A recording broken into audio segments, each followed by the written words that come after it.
부동산 있으세요? 집, 상가, 건물, 토지 같은 부동산 가지고 있으면 재산세, 종합부동산세 등 내야 될 세금 참 많죠. 나중에 이 부동산을 자녀에게 상속하게 되었을 때 세금을 줄이려면 어떻게 해야 될까요?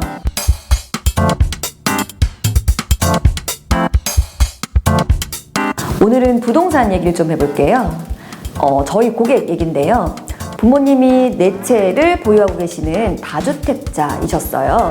그 중에 한 채에 아드님이 살고 계셨고 그 주택을 아드님 명의로 옮겨주시고 싶어 하시는 거예요.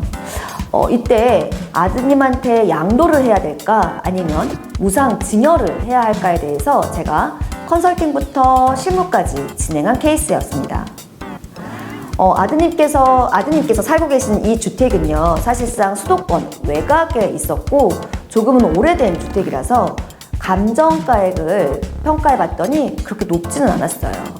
부모님께서 보유하고 계셨던 기간도 한 3년 정도 되셨던 것 같아요. 생각보다 양도 차익이 크지 않더라고요.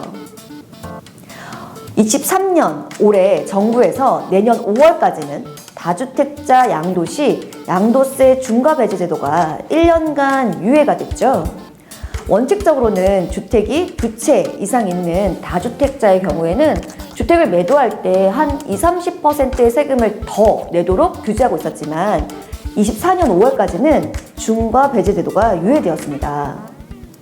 만일 중과 제도가 그대로 시행이 되었다면 사실 증여와 양도에서 조금 더 고민을 많이 했을 거예요. 증여는요, 지금 당장의 시가 또는 감정가액을 가지고 세금을 매기는 거죠. 만약에 현재 시가가 3억 원이다. 그러면 그 금액에 대해서 세금이 과세되는 거예요. 그러면 왜 증여를 고민을 했냐라고 한다면 미래에 언젠가는 상속을 할 수도 있는 거잖아요. 상속은 과거 10년 전에 준 것까지 다 상속세에 포함을 시켜서 과세 대상이 되거든요. 증여를 미리 하면 부모님이 돌아가시더라도 증여한 시점에 대한 가액으로 평가를 하기 때문에 기간이 좀 오래되거나 시세 차익이 좀 높아져도 증여했던 시기에 금액으로 평가돼서 세금이 나오니까 조금 더 절약이 될 수 있겠죠.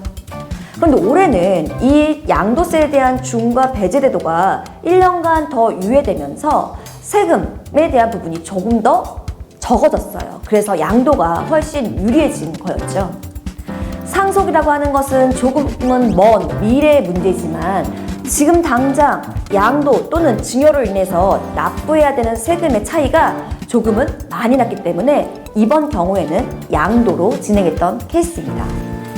여기서 케바케 핵심 포인트. 중요한 건요, 주택에 한해서만 중과 규정이 있으므로 일반 상가나 토지 등은 그냥 일반적인 양도 차액 또는 시가 등을 가지고 판단한다는 거고요. 양도세 세율은 6%에서 45%, 증여 또는 상속세 세율은 10%에서 50%이거든요. 증여는 상속인인 경우에는 상속이 발생했을 때 10년 이내에 증여받은 재산가액을 전부 상속할 때 합산하니까 피상속인의 연령이나 재산가액 등을 고려해서 판단하는 것이 좋겠습니다. 그래서 양도냐 증여냐를 결정할 때는 반드시 저와 같은 세무 전문가와의 상담이 꼭 필요하다입니다. 양도냐 증여냐를 결정하는 여러 컨설팅 스토리는요, 다음 회에도 계속됩니다.